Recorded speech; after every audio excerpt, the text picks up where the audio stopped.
तो क्या आप जानते हैं अब हम घर पर भी वैसे ही चटपटे मज़ेदार और क्रिस्पी कीमे के समोसे बना सकते हैं जैसे हम बाहर से लाते हैं। बस छोटी छोटी बातों का आपने ख्याल रखना है। बहुत ही टेस्टी ज़बरदस्त इसकी चटपटी फीलिंग बनकर तैयार होगी। बिल्कुल खस्ता और परफेक्ट से ये समोसे बनकर तैयार होंगे जैसे हम बाहर से लाते हैं उससे भी कई गुना बेहतर। और कम खर्च में हम घर पर ढेर सारे कीमे के समोसे बना सकते हैं। आपने क्या करना है, चैनल बने हैं चैनल को सब्सक्राइब कर लें। रेसिपी ज़रा सी पसंद है वीडियो को लाइक कीजिएगा। सब सीक्रेट्स आपके साथ डिटेल के साथ शेयर करूंगी। आपने बस रेसिपी को बिना स्किप किए एंड तक देखना है। चलिए अपनी आज की रेसिपी स्टार्ट करते हैं। बिस्मिल्लाहिर्रहमानिर्रहीम। सबसे पहले हम यहाँ पर समोसों की कीमे की फिलिंग तैयार करेंगे। उसके लिए यहाँ पर मैंने बीफ का कीमा ले लिया है हाफ के जी और इसमें शामिल कर देंगे 1 कप पानी। फ्लेम ऑन कर देंगे, हाई फ्लेम पर हमने कीमे को पकाना है। अब साथ ही मैं इसमें शामिल कर दूंगी नमक। नमक मैंने हाफ टी स्पून लिया है और इसे अच्छी तरीके से मिक्स कर लूँगी। कीमे का कलर चेंज होने तक हमने इसे कुक करना है। और यहाँ पर पानी थोड़ा-सा ड्राई हो रहा था तो मैंने तकरीबन हाफ़ कप और पानी शामिल किया है। आप स्टार्टिंग में ही 1 कप पानी ऐड कर सकते हैं। अब साथ यहाँ पर मैं शामिल कर दूँगी लहसुन का पेस्ट हाफ़ टी स्पून। इससे कीमे की जो एक कच्ची सी स्मेल होती है वो ख़त्म हो जाएगी और बहुत ही ज़बरदस्त सा कीमे का टेस्ट आएगा समोसों में। यहाँ पर कीमे को अच्छे तरीके से मैंने बॉयल कर लिया है। ये देखिए इसका कलर भी बिल्कुल चेंज हो चुका है। अब हमने क्या करना है, हाई फ्लेम पर इसका पानी अच्छे से ड्राई कर लेना है। ये देखिए बहुत ही थोड़ा सा पानी रह चुका है। पानी बिल्कुल आपने ड्राई कर लेना है ताकि कीमे की कच्ची स्मेल निकल जाए। अब इसमें शामिल करेंगे नमक 1/4 टीस्पून, कुटी लाल मिर्च 2 टीस्पून भरकर। मैं चटपटे से कीमे के समोसे बना रही हूँ। इसमें भुना कुटा ज़ीरा जाएगा हाफ़ टी स्पून, कुटा हुआ धनिया जाएगा 1 टीस्पून, पिसी काली मिर्च इसमें जाएगी हाफ़ टी स्पून। और बस यही हम स्पाइसेस इसमें शामिल करेंगे। इसके अलावा कोई एक्स्ट्रा स्पाइसेस नहीं जाएंगे। बहुत ही कम से मिसाले होंगे, उतने ही चटपटे और मज़ेदार से हमारे समोसे बनकर तैयार होंगे। अच्छे तरीके से मिसालों को हमने 2-4 मिनट के लिए कीमे के साथ पका लिया है। जो थोड़ा सा पानी रहता था वो भी बिल्कुल ड्राई हो चुका है। अब इसमें फाइन चॉप की हुई प्याज शामिल करेंगे 2 बड़े साइज़ की। और साथ हम इसमें शामिल कर देंगे हरा धनिया 1 मुट्ठी भरकर। और प्याज़ों को कीमे के साथ 2 से 3 मिनट पकाना है ताकि थोड़े से सॉफ्ट हो जाएं। बहुत ज़्यादा सॉफ्ट नहीं करने, हल्का सा इसका क्रंच रहना चाहिए। और ये जी हमारी ज़बरदस्त सी फिलिंग बनकर तैयार हो चुकी है। फ्लेम को कर देंगे ऑफ और इसे थोड़ा ठंडा कर लेंगे। यहाँ पर हम समोसों के लिए स्लरी बना लेते हैं। तो इसके लिए मैंने 2 टेबलस्पून भरकर आटा लिया है और इसमें हस्बे ज़रूरत पानी शामिल कर दिया। अच्छे तरीके से मिक्स करेंगे, इसमें लम्स बिल्कुल नहीं होने चाहिए। तो ये हमारी ग्लू स्लरी सी बनकर तैयार हो चुकी है। इसे भी साइड पे कर लेते हैं।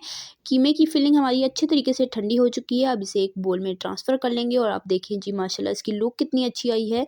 तो बाहर से जब हम समोसे लाते हैं तो वो प्याज बहुत ही ज़्यादा क्वांटिटी में शामिल करते हैं, लेकिन हम घर पर बना रहे हैं तो इसलिए मैंने प्याज थोड़े कम लिए हैं ताकि कीमे का भी इसमें मज़ेदार टेस्ट आ जाए। अब यहाँ पर समोसे की पट्टियाँ ले लेंगे जो कि होममेड हैं। अगर आपको इसकी रेसिपी चाहिए हुई आपने मुझे कमेंट में ज़रूर बताना है। अब फोल्डिंग का तरीका देख लें। इस तरीके से आपने फ़ोल्ड करना है और यहाँ पर आपने ग्लू लगा लेनी है, स्लरी लगा लेनी है जो हमने आटे की बना के रखी थी। अच्छे से हर तरफ से लगा लेंगे ताकि समोसे खुले नहीं। बिगिनर्स के लिए मैं बता रही हूँ ताकि वो ईज़िली बना सकें। ये देखिए इस तरीके से फ़ोल्डिंग करेंगे। उसके बाद अपनी मर्ज़ी के मुताबिक भर-भर कर इसमें कीमा शामिल करेंगे।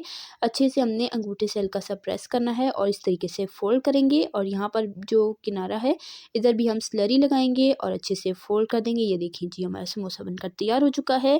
1-2 मैं और भी आपको बनाकर दिखा देती हूँ, बहुत ही ईज़ी है। ये देखिए इस तरीके से फ़ोल्ड करेंगे, ग्लू लगाएँगे, अच्छे से फिलिंग भरेंगे। आपने बस ये ध्यान रखना है कि कोई भी कोना किनारा इसका खुला हुआ ना हो ताकि फ्राई होते हुए अंदर ऑयल ना जाए, वरना आपके जो समोसे हैं वो बहुत ज़्यादा ऑयली बनेंगे। इसलिए आपने कोने देखने हैं कि वो अच्छे से बिल्कुल सील होने चाहिए।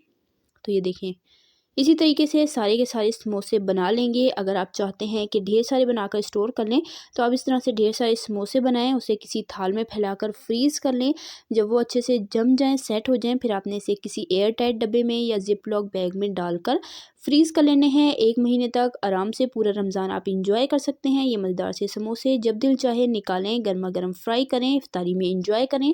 तो यहाँ पर मैंने ढेर सारे समोसे बना लिए हैं। ये देखें जी माशाल्लाह बहुत ही ईज़ी रेसिपी है और बहुत ही चटपटे मज़ेदार से ये समोसे बनकर तैयार होते हैं। तो ये देख लें जी माशाल्लाह से सारे बिल्कुल परफेक्ट बनकर तैयार हुए हैं। तो ये देखिए आधा किलो कीमे से मैंने बड़े साइज़ के कितने ढेर सारे समोसे बना लिए हैं। अगर आप छोटे साइज़ के बनाएंगे तो आपके और ज़्यादा एक्स्ट्रा समोसे बन सकते हैं। मैंने बड़े साइज़ के बनाए हैं। ऑयल को अच्छे से गर्म कर लेंगे। अब यहाँ पर फ्राइंग कर लेते हैं। हाई फ्लेम पर ऑयल को अच्छे से गर्म करेंगे, फिर मीडियम टू लो फ्लेम पर हमने समोसों को फ्राई करना है। फिलिंग हमारी ऑलरेडी पकी हुई है, तो बस हमने इसको अच्छे से क्रिस्पी होने तक पकाना है। बहुत अगर हाई फ्लेम होगी तो ये जल्दी से कलर आ जाएगा और अच्छे से क्रिस्पी नहीं होंगे, इसलिए हमने मीडियम टू लो फ्लेम पर इसे फ्राई करना है। 4 मिनट एक साइड पर फ्राई करेंगे, उसके बाद साइड चेंज करके दूसरी साइड पर भी 3-4 मिनट मैंने फ्राई कर लिया है। बहुत ही खूबसूरत गोल्डन सा कलर आ चुका है। समोसों को निकाल लेंगे, सेम तरीके से बाकी के समोसे बना लेते हैं। उसके बाद आपको दिखाती हूँ जी इसकी फाइनल लुक। तो उम्मीद करती हूँ आपको मेरी आज की रेसिपी ज़रूर पसंद आई होगी। तो देखा आपने कैसे झटपट मिनटों में हमने ज़बरदस्त से कीमे के समोसे बना लिए हैं। तो आपने रेसिपी को ट्राई ज़रूर करना है, बहुत ही टेस्टी रेसिपी है, बहुत ईजी सी रेसिपी है। उम्मीद करती हूँ आपको रेसिपी पसंद आई होगी। ज़रा सी भी रेसिपी पसंद आई है, वीडियो को लाइक करें, शेयर करें फ्रेंड एंड फैमिली मेम्बर्स के साथ। तो यहाँ पर मैं आपको तोड़कर भी चेक करा देती हूँ कि ये कितने क्रिस्पी और कितने ज़बरदस्त से हमारे समोसे बनकर तैयार हुए हैं। चटनी केचप के साथ सर्व कर सकते हैं, चाहें तो एज इट इज़ खा सकते हैं। बहुत ही टेस्टी रेसिपी है। तो ये देखिए जी, माशाल्लाह अल्हम्दुलिल्लाह से। तो इसी तरह की टेस्टी यम्मी रेसिपीज़ के लिए, सिंपल ईज़ी रेसिपीज़ के लिए, चाइनीज़ रेसिपीज़ के लिए, बेकिंग रेसिपीज़ के लिए, डिज़र्ट रेसिपीज़ के लिए, रमज़ान स्पेशल रेसिपीज़ के लिए, बकरा ईद स्पेशल रेसिपीज़ के लिए, सिंपल ईज़ी रेसिपीज़ के लिए, स्नैक्स रेसिपीज़ के लिए, हेल्दी रेसिपीज़ के लिए मेरे चैनल को सब्सक्राइब करें। मैं आपके लिए इसी तरह की मज़ेदार आसान सी रेसिपीज़ लाती रहती हूँ। सब्सक्राइब करें ताकि आप हमारी कोई भी रेसिपी मिस ना करें। इंशाल्लाह फिर मिलेंगे इसी तरह की मज़ेदार, आसान और सिंपल ईज़ी सी रेसिपी के साथ। तब तक के लिए अल्लाह हाफ़िज़। अपना रखिएगा ढेर सारा ख़्याल, दुआ में याद रखिएगा। अल्लाह हाफ़िज़।